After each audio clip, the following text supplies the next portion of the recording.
Welcome to Sundari's kitchen. இன்னைக்கு நம்ம வந்து நேற்றுக்கு நான் வந்து கிராப் எப்படி க்ளீன் பண்ணணும்னு காமிச்சேன் பாருங்கள். அந்த கிராபை நான் இப்போ வந்து மசாலா பண்ண போகிறேன். எப்படி பண்ணுறதுன்றதை பார்ப்போம். அதுக்கு நான் ஃபஸ்ட்டு வந்து ஒரு பேஸ்ட் வந்து ஒரு மசாலா பேஸ்ட் வந்து அரைக்க போகிறேன். அதுக்கு ஒரு ஸ்பூன் வந்து சீரகம், ஒரு ஸ்பூன் மிளகு ஒரு ஸ்பூன் கூடவே போட்டுக்கலாம். ஏன்னா காரம் வந்து நான் மிளகாத்தூள் எதுவும் யூஸ் பண்ண போகிறதில்ல. அதனால ஒரு 1.5 ஸ்பூனே நம்ம வந்து வெறும் மிளகு மட்டும் போட்டுக்கலாம். அப்புறம் ஒரு ஸ்பூன் சோம்பு போட்டுட்டு நம்மளோட தனியாத்தூள் அது வந்து ஒரு 3 ஸ்பூன் போட்டுக்கிறேன். நான் 3 ஸ்பூன் தனியாத்தூள், ஒரு ஸ்பூன் அரிசி மாவு,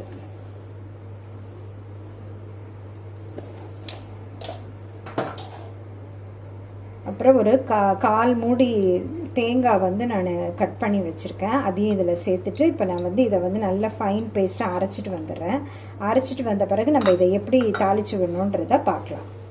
வந்து ஒரு 5-6 ஸ்பூன் எண்ணெய் ஊற்றிக்கிறேன். எனக்கு கொஞ்சம் பெரிய பாத்திரமாக வேணும்னு நினச்சேன். அதனால் இது கொஞ்சம் தாராளமான பாத்திரமாக வேணுன்றனால நான் குக்கரில் வந்து பண்ணுறேன். ஆனால் ப்ரெஷர்லாம் எதுவும் போடல, சும்மா சாதாரண மூடி போட்டு தான் இதை நம்ம வந்து வேக வைக்க போகிறோம். சீக்கிரம் வெந்துடும். ஆனால் நண்டு நம்ம பார்க்குறதுக்கு தான் வேகாதுன்னு நினச்சிட்ருப்போம், ஆனால் சீக்கிரம் வெந்துடும். இப்போ வந்து ஒரு 2 வந்து மீடியம் சைஸு பெரிய வெங்காயம் எடுத்து பொடியாக கட் பண்ணி வச்சுருக்கேன். அது அப்புறம் வந்து ஒரு 3 பச்சை மிளகாய் வந்து நீல வாக்கில் கட் பண்ணியிருக்கேன். ஒரு கொத்து கருவேப்பிலை. இதை அப்படியே நம்ம இதில் சேர்த்துட்டு இதை ஃபஸ்ட்டு வதக்கி விட்டுக்கலாம்.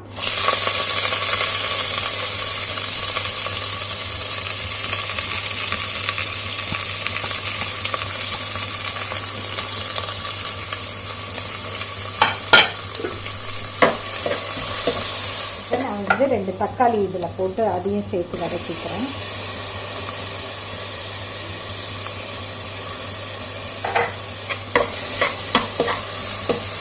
நல்லா வதங்கிறதுக்காக நான் என்ன பண்ணுறேன், கொஞ்சமாக போட்டு 1/4 ஸ்பூன் மஞ்சத்தூள் போட்டுக்கிறேன். 1/4 ஸ்பூன் மஞ்சத்தூள் போட்டுட்டு உப்பு நம்ம வந்து இதுக்கான டிஷ்ஷுக்கான இது அளவாக அப்படியே சேர்த்துடலாம். அப்படியே அது போட்டோன்னா கொஞ்சம் வெங்காயம் தக்காளி சீக்கிரமாக வதங்கும். அதெல்லாம் நான் போடுறேன். 1 2 ஒரு 2.5 ஸ்பூன் போட்டிருக்கேன் உப்பு, கண்டிப்பு போட்டு நல்லா வதக்கிக்கலாம். அந்த வெங்காயம் தக்காளி நல்லா ஸ்மாஷ் ஆகிடணும், அது வரைக்கும் நல்லா வதக்கிக்கலாம். வெங்காயம் தக்காளி நல்லா வதங்கிருச்சு. நான் இதில் ஒரு 1.5 ஸ்பூன் வந்து இஞ்சி பூண்டு பேஸ்ட் போட்டுக்கிறேன். அதையும் போட்டுட்டு நல்லா நம்ம வதக்கிடலாம். வதக்கிட்டு அடுத்தது நம்ம அரைச்சி வச்சுருக்க மசாலாவை போட்டுடலாம். நம்ம மசாலா ஆட் பண்ணிடலாம். இதோட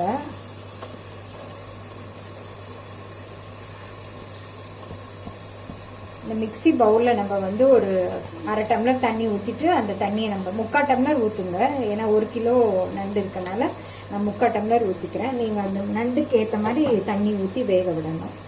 இப்போ நம்ம நல்லா இதை வதக்கி விட்டுக்கலாம். இந்த பேஸ்ட்டை நல்லா கலந்துக்கிற அளவுக்கு. எண்ணெய் பத்தலைன்னா இந்த ஸ்டேஜில் கொஞ்சமாக எண்ணெய் வேணாம்னு நம்ம ஆட் பண்ணிக்கலாம். அதோட நண்டு எடுத்து இப்போ போட்டுடலாம்.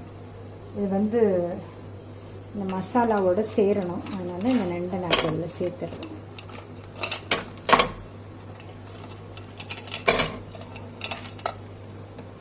தண்ணி ஊற்றிட்டோன்னாக்கா கொஞ்சம் வதக்கிறதுக்கு ஈஸியாக இருக்கும். அதனால் நான் இப்போ மிக்சி ஜாரில் ஒரு 3/4 டம்ளர் தண்ணி ஊற்றிருக்கேன். அதை இதில் சேர்த்துக்கலாம். நம்ம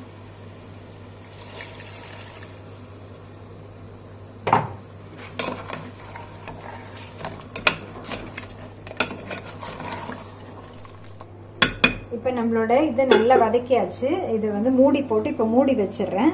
சீக்கிரம் வெந்துடும். ஒரு 10 மினிட்ஸ் கழித்து நம்ம இதை ஓப்பன் பண்ணி பார்க்கலாம். இப்போ நம்மளோட நண்டு எப்படி வந்திருக்கு பார்க்கலாம். பாருங்கள், நண்டு நல்லா ரெடி ஆயிடுச்சு, நல்லா வெந்துருச்சு, மசாலாவை எல்லாம் போட்டாயிடுச்சு நல்லா.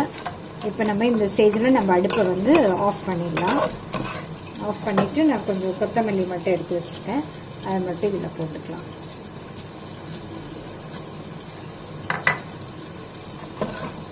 இப்போ பார்த்தீங்கன்னா நம்ம நண்டு ரெடி ஆயிடுச்சு. இந்த மாதிரி வீட்டில் ட்ரை பண்ணி பாருங்கள். பிடிச்சிருந்ததுன்னா லைக் பண்ணுங்க, சப்ஸ்கிரைப் பண்ணுங்க சுந்தரிஸ் கிச்சனை. தேங்க்ஸ் ஃபார் வாட்சிங்.